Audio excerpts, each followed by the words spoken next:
Broadcast is now starting. All attendees are in listen-only mode. Hello and welcome, everybody.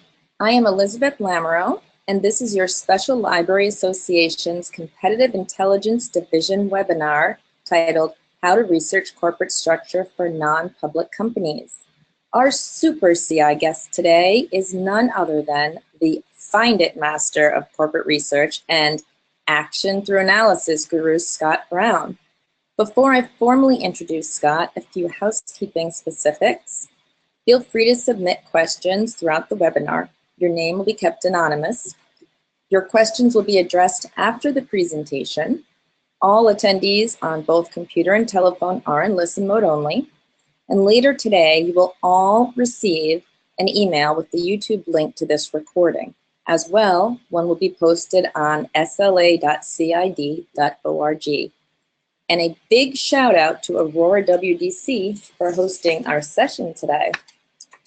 And now I introduce you to Scott Brown, Cybrarian, Senior Cybrarian of Oracle Incorporated, and a founding member of the SLA-CI division. Scott is a thought leader within the high-tech industry known for research in competitive information work.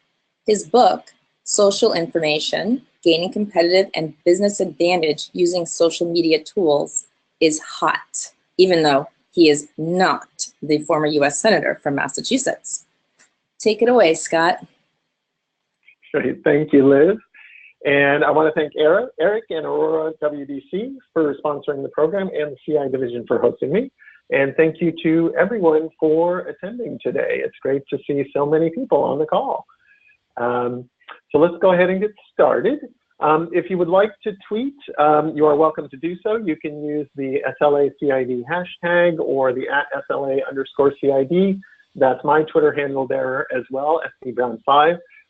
Before we get started, I do want to give a shout out to Megan Butita of Allstate and Kim Hamerly of Starbucks for their perspective, guidance, and suggestions in creating this presentation. If you attended SLA 2017 in Phoenix, I presented a similar session there, but in that one, I primarily focused on a US public company. This presentation uses that framework, but in this case, we're going to be focusing primarily on a private non-US company example. So this one is a little different. And when I gave that presentation at Phoenix, I was approached afterwards by a person who was trying to find information on a small business and couldn't find anything. All she had was a website and a little bit of domain information. And it got me really thinking about the challenge that we all have of finding private company information and the prevalence of that need for non-public company information. And so I decided to run some very quick searches in D&B Evention.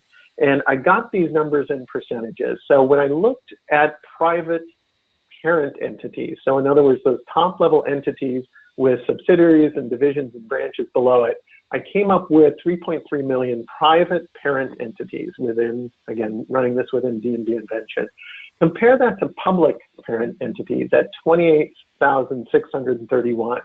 And when you look at that percentage, less than 1% of companies are public companies. When I open that up to private entities, so anything, whether or not it was a parent, a branch, a subsidiary, whatever that was, almost 100 million private entities and only 56,000 public entities, so well less than 1% of public entities. And if this is the case, if this is what we're dealing with, and we're having difficulty finding private company information in subscription tools, what are we to do? If the majority of what we're researching are private companies and that information is not readily available out there, are subscription tools going to get us the information we need? The answer is they're going to get us some of the way there, but this is really the issue that we're trying to address today. So what I'm aiming to do and do with this presentation and what's in it for you is, number one, some unique ways to think about and find organizational information, provide a few tools and approaches to bolster your knowledge. Please feel free, as Liz mentioned, to ask questions via the questions pane. And if we run short of time and I'm not able to answer your questions, please feel free to email me directly or contact me directly at scott.r.brown@oracle.com.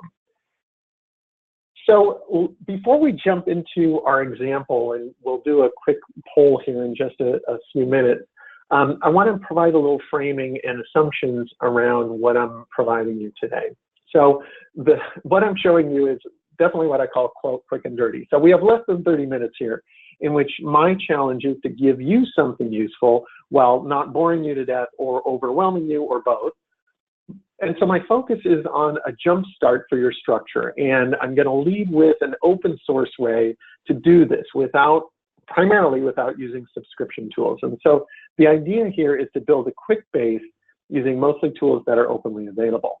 I think of this as a handmade approach. So again, I'll talk about some tools that can give you pieces of structure, but the intention here is to give you an approach that will work no matter what company you research and what tools you may have access to. We'll also be looking at both determining structure and reporting levels. That's really the difficult to do part, as well as a little bit about what you can glean about a company's structure and operations based on organizational information.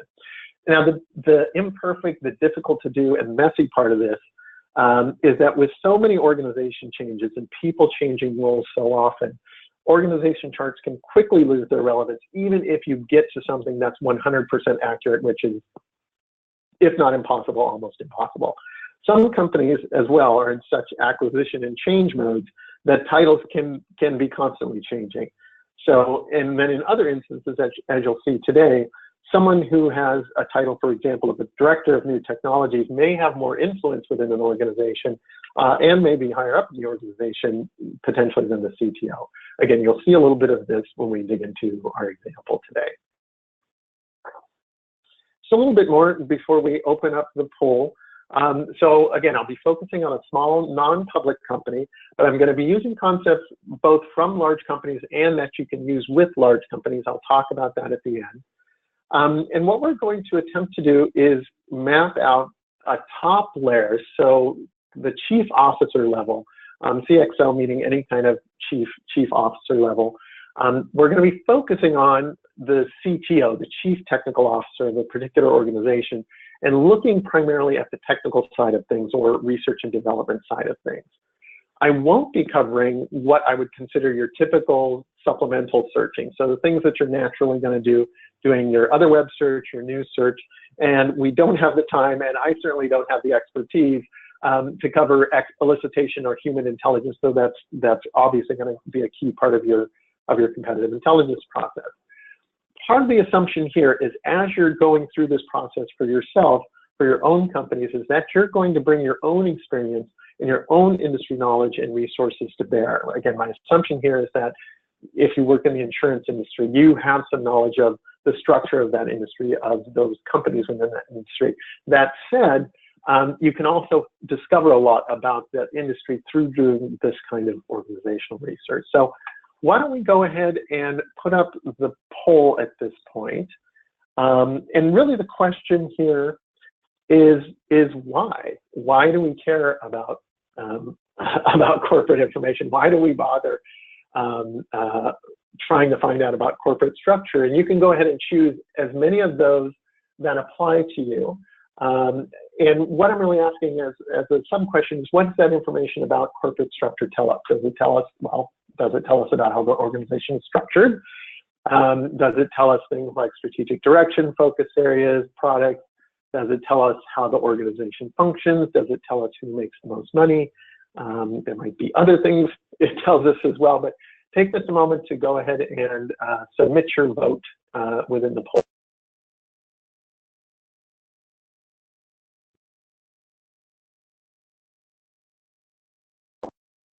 Those of you that have done this kind of work before, you know how difficult corporate structure can be. And I know there have been organizations before that have offered, and I believe there still are organizations that will sell you a corporate organization chart, which is good. That's a good thing. But again, what we're really focusing on is can we build a structure here, and what does that information tell us? Looks like the numbers are in. All right.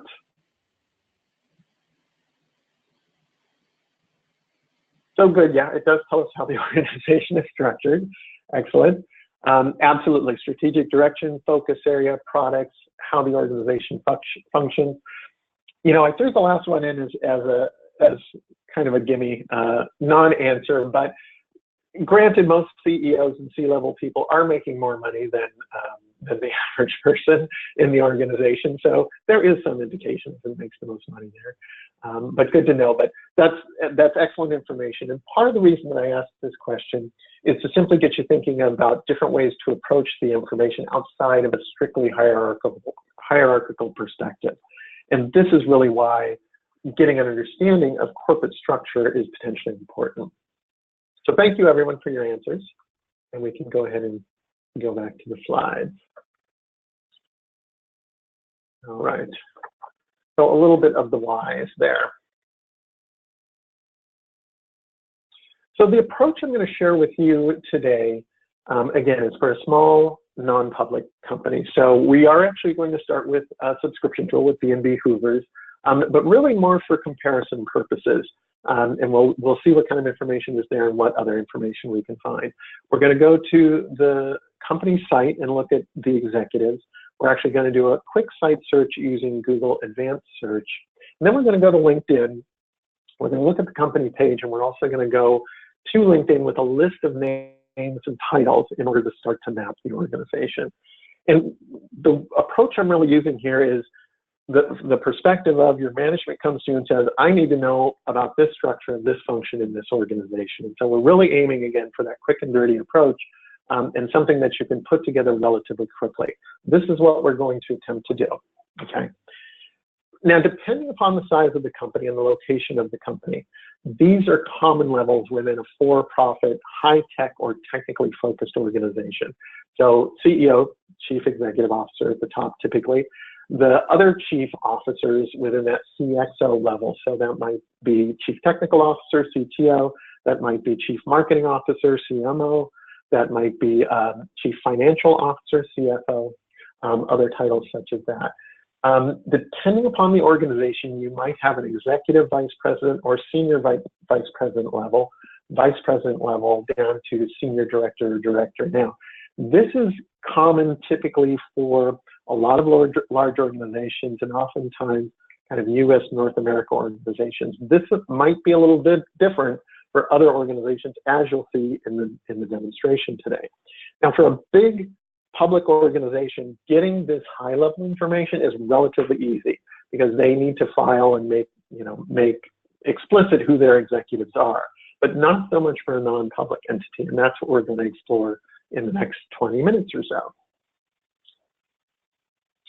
So here is the company we are going after. This is a company called Quinix. They produce a workforce management app. So it's focused around managing a shift-based and very dynamic workforce. So if you're managing retail or food service or restaurants, and you see some of their customers there, Museum of London, Burger King, it's what you might call a gig economy app. And so it's a private company. Its headquarters is in Sweden. And I'm choosing this purposefully complex company in order to illustrate a few concepts to you, as well as to show you how messy and imperfect this can be as well. So that's the company that we're going after. They are based in several different locations throughout the world. They were founded in Sweden in 2005. And in fact, the CEO was working at McDonald's in Sweden, which is caused the rise of this app. He actually created the app in order to help McDonald's manage their workforce a little bit easier. So that's a little bit of the history of this particular app. So if we take a look at Hoovers, and we're just jumping in, and to illustrate, again, something that many of you have likely encountered, where even with the really high quality aggregator tools, sometimes the information that's available there can be scarce. And I'm not intending to badmouth any of the subscription tools. I love my subscription tools. Please don't take them away from me. But again, what I'm trying to show you is how you can continue to build the information that you get from these types of tools. So again, private company, headquartered in Sweden, Hoovers gives us a little bit of revenue information, not on the screen, but it's around $7 million. Gives us a figure of 50 employees and 9 named people, okay? So here on the next screen are the 9 named people that it gives me. And only 4 of those are potentially within the executive chain. There are 5 board members listed here, only 4 executives. And you'll start to notice the titles here, okay?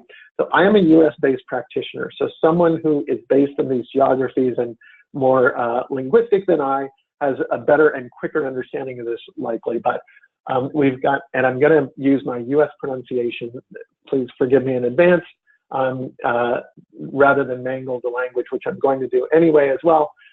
So we have Johanna Peterson, Marknachef, so translate to Chief Marketing Officer. So you'll start to see the term chef here, which typically means chief, right? So that, again, that CXO level. We have Eric Segerstolpe listed as IT chef. Now, at this point, I know the answer to this question, but at this point, I'm not sure, because I'm looking for that chief technical officer, I'm kind of looking for the technical side of the house. I'm not sure from that title and with the experience that I have, whether that's CIO, which is Chief Information Officer, which is going to be focused typically on internal systems within the company, or if that's the CTO, the Chief Technical Officer, which is typically focused on the technical aspects of the products that the company produces, okay? So one's internally focused, one's externally focused, essentially. So, but we've got this name and we've got this title, okay? So we have Peter Ulander, Economic Chef, so it's Chief Economic Officer, or CFO, excuse me, Chief Financial Officer. And then Karen Wintle, which is HR Chef, so Chief HR Officers, or CHRO. So that's who we have. Those are the people that we can use based out of Hoovers. Okay, but why don't we jump over to the management site? But before we go, there are a few things that we want to continue to make notes of. One is titles, and one is the phrasing used. So I can use in my search things like vice president or CEO or CTO or CFO, but I want to pick up that phrasing around chef potentially, around other things that I'm seeing, and I want to notice any geography if applicable. I haven't seen anything yet, but I want to make sure that I'm watching out for that kind of thing. So as we go to the site, let's keep in mind who's not listed in tools like Hoovers. Okay. So here we are. This is from the About page, and this is just a piece of the management listing on the page. So let's take a moment to look at this screen, and hopefully you can open your screen enough so that this isn't too much of an eye chart. We'll come back to this, but we see Eric Fjellborg listed as CEO, among other things, member of the board as well and founder. And we have our CTO, Pierre DeBoer, in the lower center. So we're going to be tracking Pierre a little bit more closely, but we're also going to be filling out our CXO level with him. But we see, at least here in this screenshot, there are no other people that were listed in Hoovers. None of these people were listed in Hoovers. We actually have an interesting treasure trove of information here and titles. The other thing, one of the other things to notice is we have titles like manager and director for people who are likely at a very senior level, but we're going to go through and confirm that as well. Before we leave this screen, let's look at Mansour in the upper left-hand corner. His title is Managing Director, UK and International. Again, we've got a little bit of reinforcement of the importance of geography to this organization. So it's going to be important to keep track of this as we're looking further down the chart. So as we go to the next screen, that looks very similar to the previous screen. What is the difference? Actually, I'll ask Eric. So what do I have a duplicate slide here, or what's the problem here? Well, it appears to me that the first slide is in English and the second slide is not. I'm not sure what it's in. Very good. Yes. Yes, it is not, or at least not the usual English that I'm using. Correct. You're correct. So this second screen is in German. This is from the German language version of the company site. Okay. So this company has languages, I want to say, in 5 or 6 excuse me, has site versions in 5 or 6 different languages. This is the German version. And so take a look at how these titles vary from what was available on the English language version. So we have terms, and again, I know I'm slaughtering the language, pardon me for that, Geschäftsführer for Eric, and Operative Geschäftsführer, I'm sorry, German-speaking folks. So we have this alternative title, right? And if we look at Pierre's title now, rather than CTO, he has got director in his title, which is really, really interesting, because what we're discovering is that different titles have different meanings in different organizations and different geographies. So it's important to familiarize yourself with how those potentially work. That's why all of these folks, even though they have titles like director and manager, are all associated with the C level. So something to keep in mind. As we go to the Dutch version of this, it gets even more interesting because we have, again, those director titles there, but also take a look at Carl in the lower right-hand corner. He was a manager, but now he's got the title product chef. He's got that chef title, which means that even though he's listed as a manager, he's up in the executive team with that chief title. So really, really interesting and confirmation of one of our assumptions as we're kind of going along here. What's the other major difference that you see here? Jan in the upper left-hand corner has suddenly appeared. And when we take a look at him within LinkedIn, we actually find out that he is CEO of Quinix Denmark. So 2 things. One is we've got another CEO that was not identified anywhere on the English language site of the company or in Hoovers, but we have this other kind of major figure there. So we already have more information than Hoovers gave us. And it's just really, to me, I kind of love this example because it's remarkable and important to notice all of the information that we're getting, again, just from the domain site. And this is where a lot of the information is for these smaller companies. So again, just kind of going back to our notepad here, notice titles, notice phrasing, notice hierarchy, geography, which is starting to become applicable. And we have this thing with Pierre where he's CTO and he might also be referred to as director. And again, kind of tracking this title of chef, which is helping us confirm some of those C levels as well. So if we take a look and see who's here on the site that's not in Hoovers, we have Eric, again, clearly identified as the CEO. And he wasn't necessarily identified as such within Hoovers. He was associated with the board, and he's both, but he wasn't explicitly identified within Hoovers. We have Jen, who is now CEO of Denmark. We've got Magnus, Pierre, CTO identified, and then a few other people here that we've gotten from the site. If we go back and confirm that with Quinix and Hoovers, we can actually kind of get some confirmation here and get some cross-reference. Again, where Eric Fjellborg wasn't listed necessarily as CEO, but just as a board member. He's actually founder and CEO and board member. And then we still have this question of Eric Segerstolpe.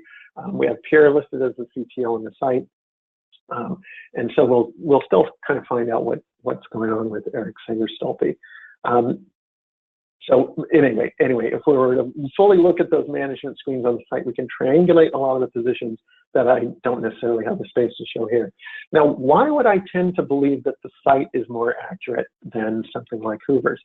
Partly because it can be updated more quickly, but also partly because it's of interest to the company, especially for small companies that are looking for investors, to keep their site accurate in order to share as much information about their companies to potential investors. So let's go back to Pierre and see if we can map his organization a little bit.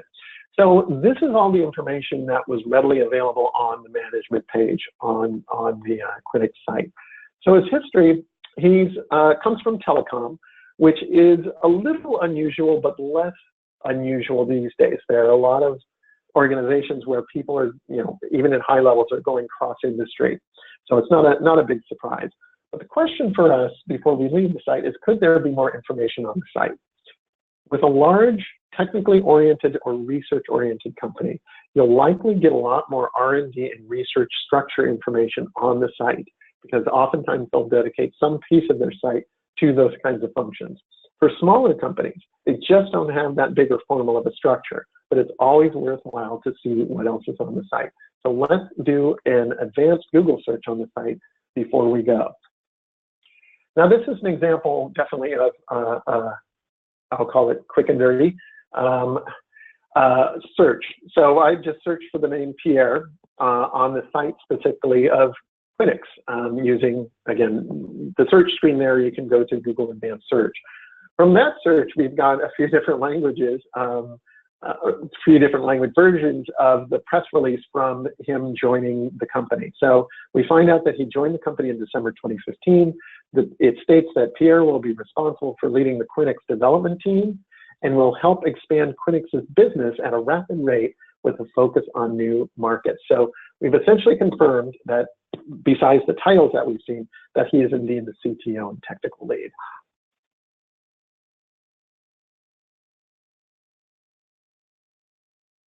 So as we go to LinkedIn, we're going to do three things. We're going to look at the company page for Quinix.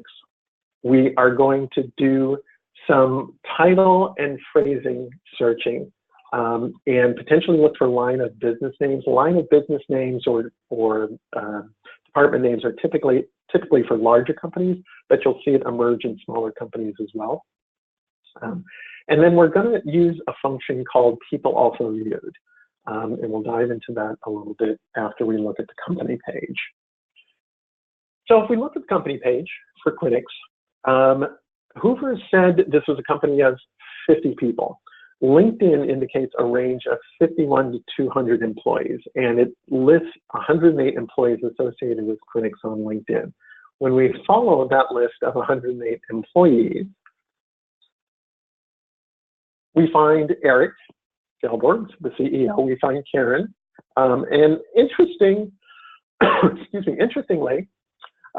she's listed as HR manager at Quinix. She was someone else further on the page, but in this case, we actually know manager in this potential case means chief HR officer. If we scroll down further, and again, this is just 108 people, we find Joanna, we find Mansour, we find Pierre.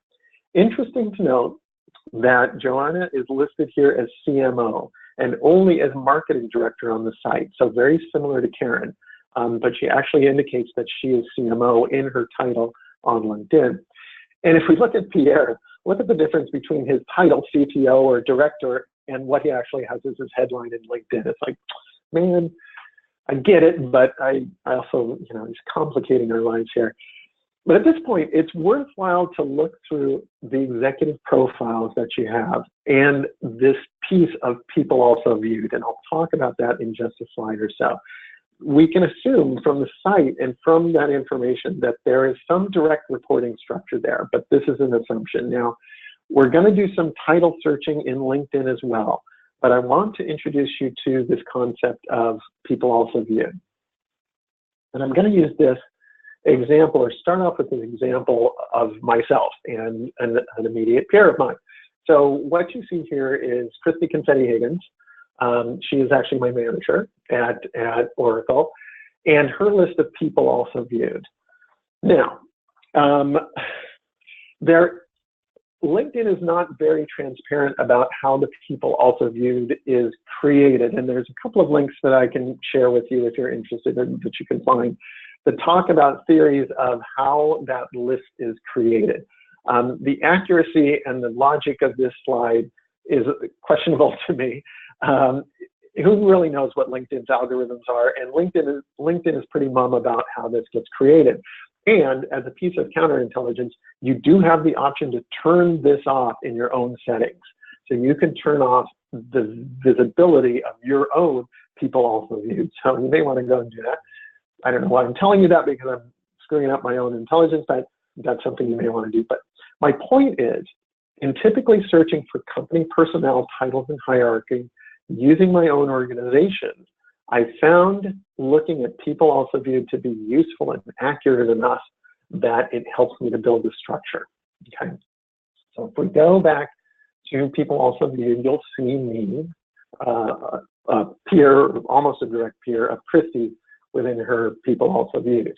Now, if we take a look at Pierre's profile, here's where we can start to dig in. So just a side note, even since I took this screenshot, I created this piece of the presentation in the same day. He changed his headline in the same day. And so this headline is even different than the screenshot that I showed you earlier. And actually, since I put the presentation together, he left Quinix. So it's a great illustration of the way that organizations change. But if you look at his profile, be sure to look at the executive profiles and get detail of his focus areas. In Pierre's case, he doesn't have a lot of information, but always take a look to see what information is there to be had. But if we start to look at his people also viewed, we get some confirmation of our general assumption that people in the same echelon, same level, will be in this group. So we see Peter Ulander, the CFO at Quinix. We have Eric Fjellborg, CEO and founder. And there's potentially going to be other people of interest here. Now, most of the people in his people also viewed are people at other companies, but there is this Frederick Tiboni, Chief Architect at Quinix. That's a great title and actually typically a quite high-ranking title for technical titles, and a great clue. So this is a technical title and a person that we want to take a look at.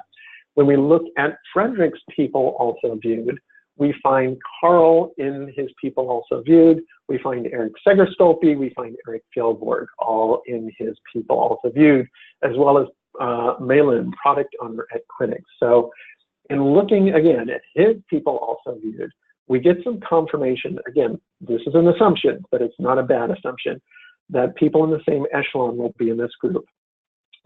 Now, Frederick may be in the same level of someone like Pierre, but my guess is, and where I'm going to put Frederick in the hierarchy is reporting to Pierre, the CTO. He may be on the same level, he may be below. I'm not quite sure, but that's where I'm going to put him. Now, for each of the CXOs, each of the C-level people, we can go through and do this kind of process. This is how you can help map out rough hierarchies. But I'm going to show you a couple of other LinkedIn techniques, basically searches, and then we'll wrap up this part of the example. So before we do, let's take a look at Eric Segerstolpe because we're still so curious about him as our CIO person. If we take a look at him and take a look at his LinkedIn profile, a couple of interesting things. He was part of the extended management team until May 2017, defining internal IT strategy. So he is, in fact, the CIO, Chief Information Officer, not the CTO. Interestingly enough as well, he's now with NetSuite, which has now become part of Oracle. So he's actually now part of the company I'm in. But before we leave, let's take a look at VP title search. So this is a very quick and dirty search. I just did Quinix VP. And when I do something like that, we have a few people show up who we know already. We have Andreas, we have Pierre show up as well. But then we have this interesting person, Henrik Berg, who shows up as part of our VP title search. Now, in doing a VP title search, we didn't see VP in anybody's title so far, but it's going to be worthwhile searching all different potential versions of it because then we potentially locate people who we might not identify otherwise, keeping with that same set of titles. So when we look at Henrik's profile, it gets interesting again. He was previously the CTO before Pierre. Pierre came in and took over for CTO. His title now is VP of Technical Business Development. He's got an operation and sales focus. And so my guess here, again, I'm using assumptions and guessing here, is that Henrik is reporting to Pierre and roughly on the same level as Frederick, though he is more on the business development and sales side. So another interesting kind of find under Pierre, associated with Pierre. Finally, before we go or leave LinkedIn, what I've done is I've searched for Quinix and then I've used the filters on the right-hand side to put in the title director and just the one spelling. I should do any variations that I have. But what happens is Mansour shows up and other folks that are going to be worth pursuing. A lot of people we're familiar with already, but some other interesting titles towards the bottom you see Paulus, who is Managing Director of Finland, and then Lasse, who is Managing Director of Norway, Morten, who is Sales Director of Norway. So you start to see that consistency among the titles. And we know, with titles like Managing Director, those are going to be fairly high up in the organization. And depending upon where you're going in this organization, it's going to be worthwhile pursuing some of those folks. Okay? So in the last 20 minutes, this is, well, granted, it's a little compressed, but this is what we've managed to create. We've got Eric and we've got Jan there as well. He may be on that same CEO level. He may report up to Eric. We're not quite sure necessarily at this point. We've got our COO, Chief Operations Officer, CTO, CFO, CMO, and then we've made some guesses and made some discoveries around Henrik and Frederick for the VP Technical Business Development and Chief Architect. Not quite sure where to put Mansoor yet, but again, we've got some of this. Now, how do we know this is right? How do we know what we're doing is actually accurate? It's a good question. And the answer is by mapping your own known organization and checking against your own org structure. So part of what I did is I selected a piece of my own organization that I didn't know anything about, and I started using this technique on it to see how closely it matched what was actually true from our own systems. And in mapping that, I was able to map 3 of 5 direct reports. I got the hierarchy right on 3 levels. The 2 people that I missed was the person's admin and their comms person, which aren't necessarily people that I'd be interested in as far as tracking that kind of information. So it does work. How do you make yourself better? You continue to build your networks within LinkedIn. Even one connection at a company of interest can help, and continue to practice that on your known structures as well. So what did we do? Well, we tried to triangulate between different sources, right? We certainly found some different terminology and titles to search. We located a CEO and other executives that weren't present on the site's English language management page, which is pretty significant, right? What can we already share? Well, we have some sense of the structure. We already have potentially 3 levels here. We have some geographic sense, so a separate CEO for Denmark, some other titles by geography. We see some segments by sales, products, and some others. We've got a little bit of the top level reporting.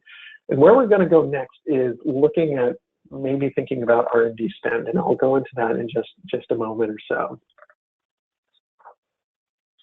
So as you're working through this, just a couple of pieces before we move into the R&D piece. This is a basic spreadsheet that I put together to help track some of this as I'm going through this process, because clearly we can start to gather names and titles really quickly, and it can get messy. And so I put these into a spreadsheet for myself with name, rank or kind of level, and if they have an additional responsibility, say if they're on the board, if they have title, and if there's additional titles associated with them, if they've got a prefix like doctor, alternative names. So for example, someone named Matthew is referred to as Matt often, where they might fall in the organization. That's what I mean by division, location, and then my guesses or my assumptions about where they report to. So a relatively easy way to kind of keep track of this. So to kind of summarize and get back to this as far as the titles piece of it, what do titles usually tell us? Certainly level within the organization. And as you saw with clinics, that might be different than within different geographies. So it's important to be aware of that. Different areas of strategic and or operational focus. So that might be by function, that might be by subject expertise area, whether that's hardware, software, or even things like Internet of Things, for example.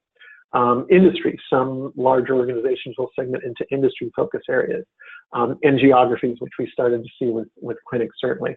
The other thing that it can potentially tell you is things like company culture. So do they have one of these new titles like Chief Customer Officer or Chief Innovation Officer or something like that? That'll tell you a little bit about what they're focusing on and what they think and what their culture is like and those kinds of things.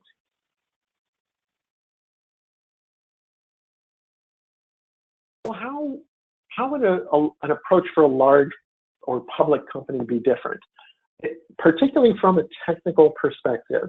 here's an approach that I might take, is first of all looking at US SEC EDGAR filings for R&D spend and focus, and I'll show you that in just a second, where larger companies will report out what they're spending on R&D. Certainly tools like D&B Evention, if you have access to that, there are, for many companies, you'll find a report called a Crush Report, which outlines or provides more of a technical focus on the operations of the company. So it could be technology they're using, but also some of the senior technology folks within the company, as well as some org charts are often available through the Crush Reports. So if it's available to you and it's there, absolutely take advantage of it. Similar to what we did with Quinix, we look at the site for executives, but as I mentioned earlier, there might also be a separate site or a set of information for the research or labs operations, which are going to be really helpful for you. Certainly going to Hoovers or D&B Evention and looking specifically for those research and labs people. And then within LinkedIn, again, we've come to LinkedIn with a list of names and titles in order to start to map the organization. So let me illustrate this with a larger company, with Qualcomm. So again, you'll see highlighted here, this is from a recent filing of theirs, where they will list out their research and development spend, okay? And for many organizations, kind of the benchmark is, what's the percentage of their research and development spend against total revenue? So for this example, for Qualcomm, it calculates to 21.9% of revenue, which is a lot. That's pretty significant, meaning they're a highly technically focused company. For comparison, Microsoft's was 13% in 2016, IBM's was 5.6%. So this is a heavily R&D focused company, okay? But you can, again, for large public companies, you can typically find those within their filing. So how could you apply that to a smaller company? Well, there's a few different approaches you could potentially take. One is to look at peers. So you see this example here where you can see Microsoft's R&D spend as a percentage, Intel's, Apple's, and if there's a smaller company that falls within that rough peer group, you could say, well, okay, maybe Quinix is going to be 8 to 10%. I don't know, something like that. And if we take something like that, well, that means against 7 million, their R&D spend might be roughly 700,000. Now, for smaller companies, especially small tech startups, they're going to be doing a lot of R&D and technical spending in order to build their product, so that percentage is likely going to be higher. But you can at least get some idea of what their R&D spending might be. There are also resources out there that will give you averages by industry and by region. Now, what I'm showing you here is a little bit older.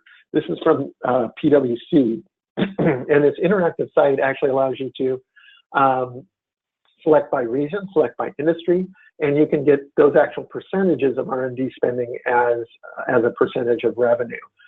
So you can use those. So say I wanted to look at healthcare in particular within the Asia Pacific region, I could find that kind of information and potentially apply those. Okay.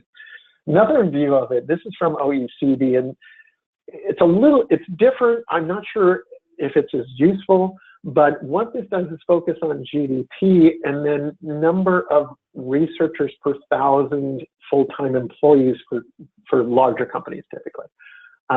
So you can actually look at it by country here and take a look at what those are, and potentially look at it another way. So again, if we go back to Quinix and we look at 50 people and 50 employees, 7 million in spend, 10% would be about 700K. So just a couple of different ways that I wanted to share with you to potentially approach that. So we're going to take maybe another 5 minutes or so, and as Eric and Liz have been saying, send in the questions. So I want to first review sources, and then I'll leave you with a couple of nifty tricks as well. So we've looked at D&B Hoovers, and I've shared a little bit with you about the Crush reports available from D&B OneSource. We've looked at company sites and we've looked at LinkedIn. Reminders or new sources for you. Certainly look at trade publications, because not always, it's less common these days, but typically executives move in similar industries. So rather than doing a broad search across news, which of course is going to be helpful as well, look specifically for those trade publications if you can find them. There's oftentimes specific information that you can find within those. Local publications as well. So, if there's, say, for example, a company is hiring in Texas or building a new facility in Texas, oftentimes the local publication will contain different news, interviews with local execs, especially if there's an R&D facility or a research facility located there. I've seen, organizations where they've talked to some of those key technical people in those locations. And you get titles, you get names, you get information. It can really be a kind of a treasure trove of information. And then, of course, as I mentioned, again, we don't have the time here, and I don't have the expertise that other practitioners have in elicitation, but talking with people, of course, is always going to get you, great sources of information, whether that's people internally who have come from another company, or people, who are familiar with another company, or your sales folks, or, actually calling the other organizations and trying to find information that way. All of those clearly are ways to find information. So the last thought I'll leave you with as we get to the Q&A piece is a couple of things you might try in a tool like IEEE. So this is IEEE Digital Library. Technical publications.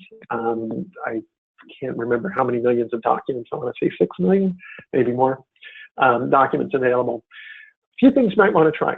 So I'll use the example of Qualcomm. And if you do a Qualcomm search in author affiliations, so in other words, what company or what organization or entity is the author associated with.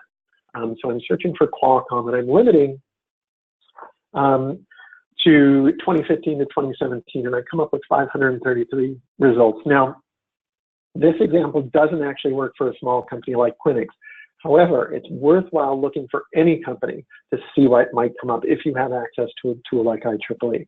But if I use this example with Qualcomm, again, 533 results, and if I look into one of these, I get some really, an interesting different view into the organization and potentially some other clues, okay?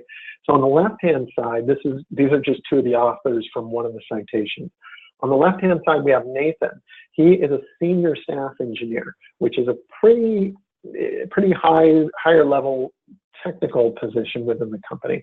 On the right-hand side, we have Francesco, who is a VP of engineering within the company. And so, again, finding different ways that you can find titles and information a little bit further down the organization, something like IEEE is potentially going to be useful for that.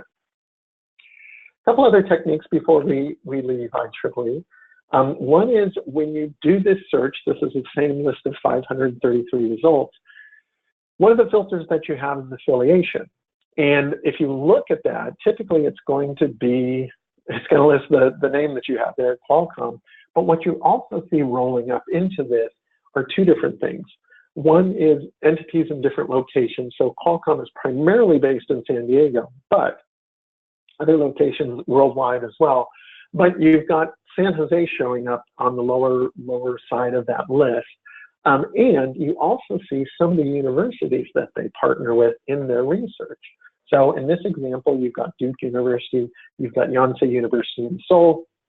So it's an interesting way to kind of understand, again, locations where you might kind of get a little bit more intel, as well as who are they partnering with, who are those universities that they're partnering with, and what kind of clues or topics might you be able to gain from something like that. And not sure if I lost. Oh, okay, there we are. So one last trick before we go. Trick sounds so cheap, it's not a trick.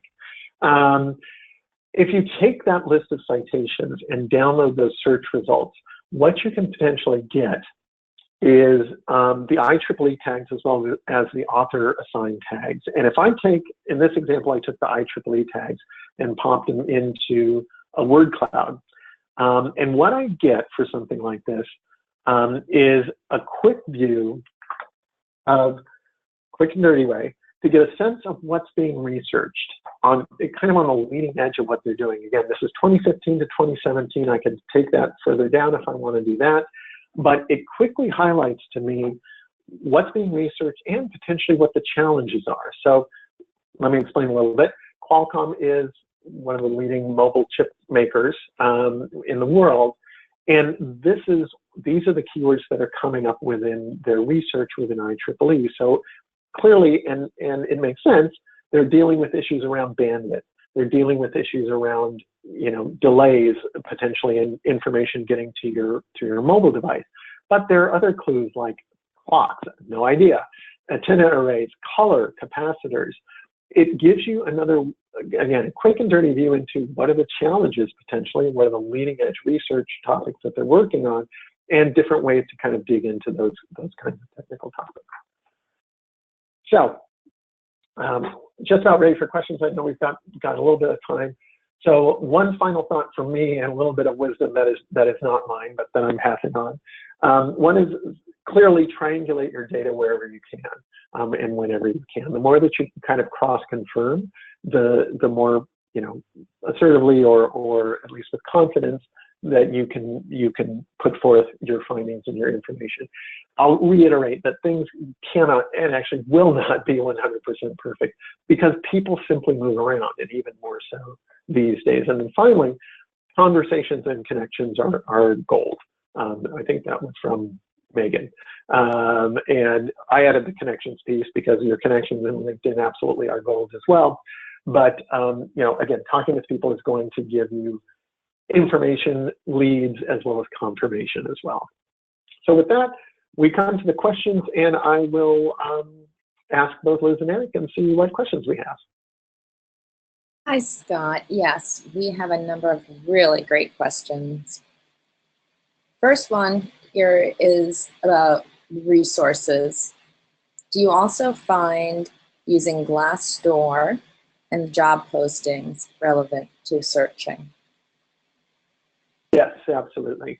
So Glassdoor, well, let me address job postings first. So I would tend to go to job postings just because they tend to give you an idea of where kind of one thing they give you a clue of is where the leading edge focus is. So who are they hiring for? What do they need? Where are their growth areas?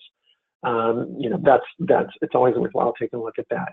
On the Glassdoor side, yes, absolutely is. There's a few different ways. I don't use it a lot, so I'll put that caveat out there. There are others that likely can provide a little bit more insight into it. But from the interviews, for example, you can often get some indication of how organized or chaotic the hiring process is, which gives you a little bit of view into culture potentially within particular organizations. I mean, you can look at interviews by titles, and so there's different ways that you can get into that information within Glassdoor. But again, it's not a resource that I use regularly, so I don't want to talk myself into a hole in that one. But it is absolutely helpful.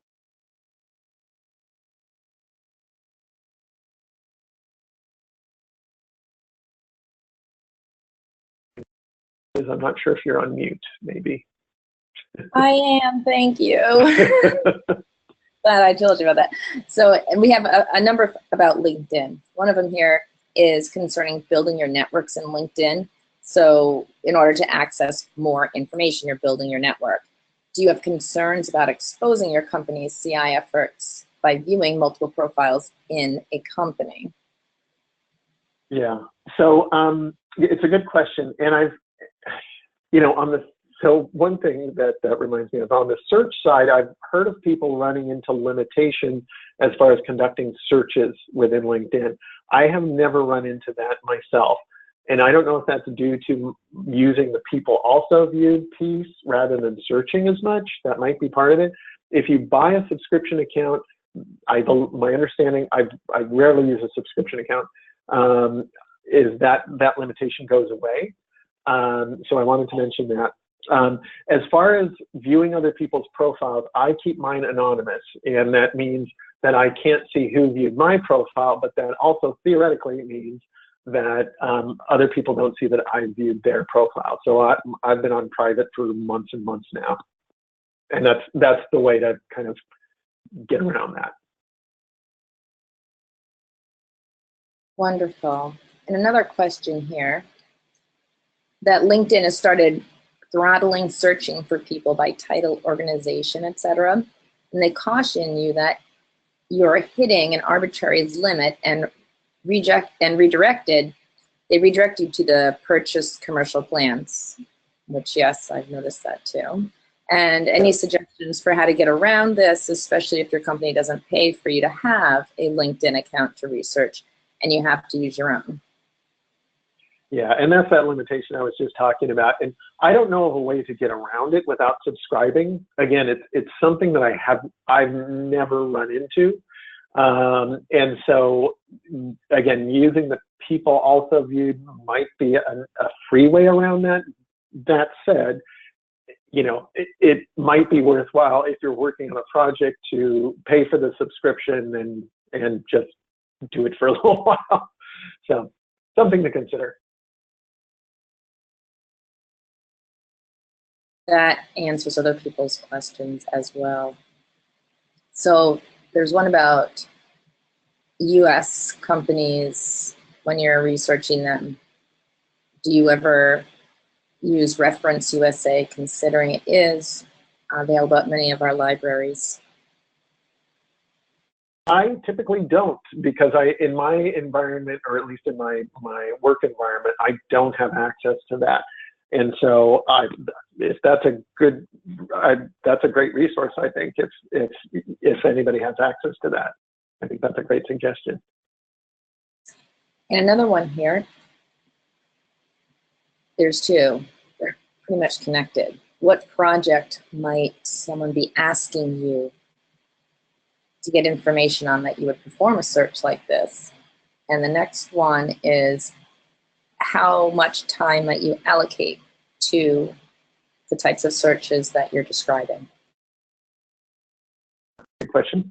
So the example, you know, an example that I've fielded before, not necessarily in my current position, is, for example, what is company X doing in the field of this particular technology?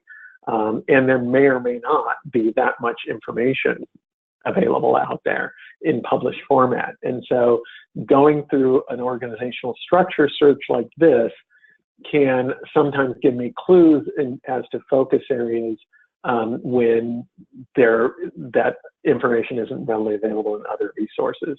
So that's one example. But there have been several times where, you know, I've been asked about a particular technological focus area, and it can be any focus area. The techniques I'm describing here don't necessarily apply just to technology, but that's the perspective I'm coming from.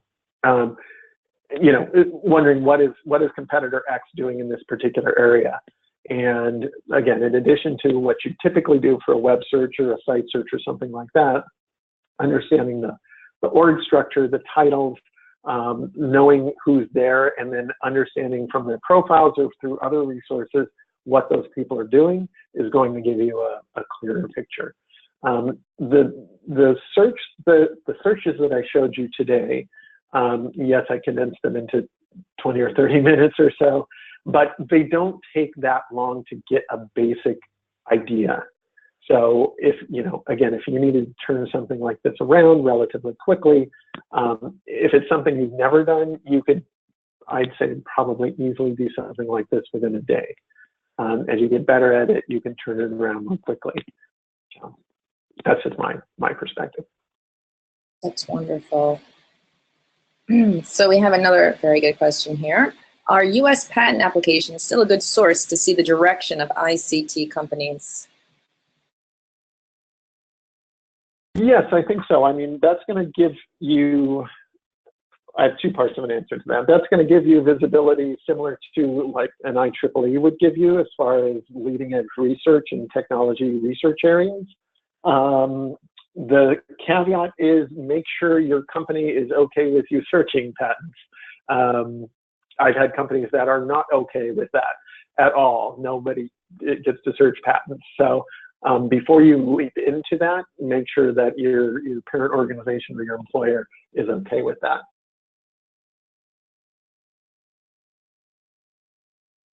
Thank you. Yeah, there are a few questions pertaining to that.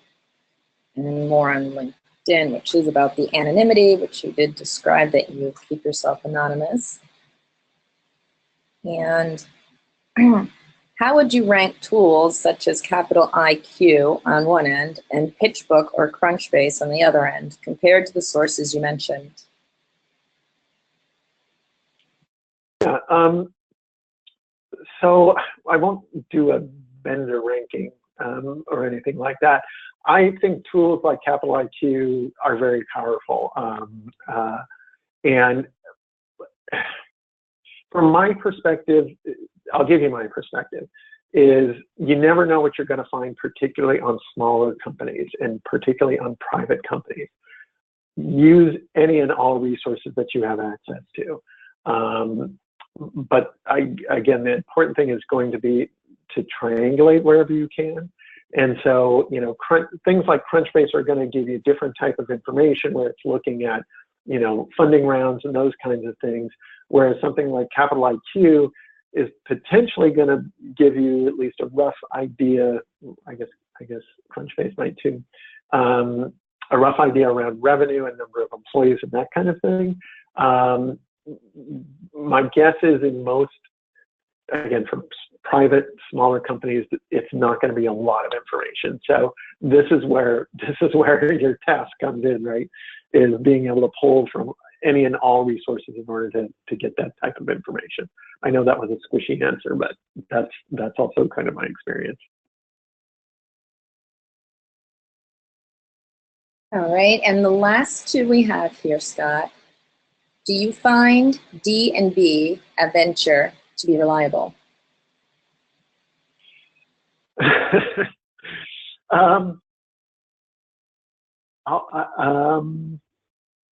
I think it's always worth checking, if you can. I'll leave it at that. Great. And the last one here asks if you'll be providing a list of the resources you referenced in the presentation. So just a basic list of some of the tools you used. Yeah, so I know Eric will be posting the recording. I will make a summary version of the deck with some of the links available as well. And so I should be able to make that available within the next couple of days or so. So I will provide those. And you know, I'll put my final slide up here too as well. If you'd like, feel free to connect with me however you'd like. So. Thank you, Scott. You have done such a great job. The number of compliments coming in are tremendous. So is there anything else you'd like to say before we wrap up today? Nothing for me. I know, Liz, you have a couple of things to close with, but thank you everyone again for your attention and your participation. And again, feel free to connect with me. Keep in mind that it's messy. But with that, I will turn it over to Liz. Thank you, Scott, and thank you for taking the time and the effort to develop a great proven intelligence strategy that has global relevance for researching private companies. That's really amazing. And remember to check out Scott's book, The Social Information, Gaining Competitive and Business Advantage Using Social Media Tools. We do have a link, and once again, we'll be emailing you that link. You can also visit slacid.org. And on a great, exciting note, our next webinar will be on November 9th and is how to find opportunities and challenges, drive your success in competitive intelligence. And our special guest speakers are experts. We have Cynthia Chang Correa and Dr. Craig Fleischer. Cynthia is joining us from Simmons, and Dr. Fleischer will be joining us from Aurora DWC. WDC, excuse me. And we also do another big shout out to Aurora for hosting our webinar today. And we all want to thank you for attending today's session. We will see you back again on November 9th. Have a great day. This is Liz Lamoureux signing off.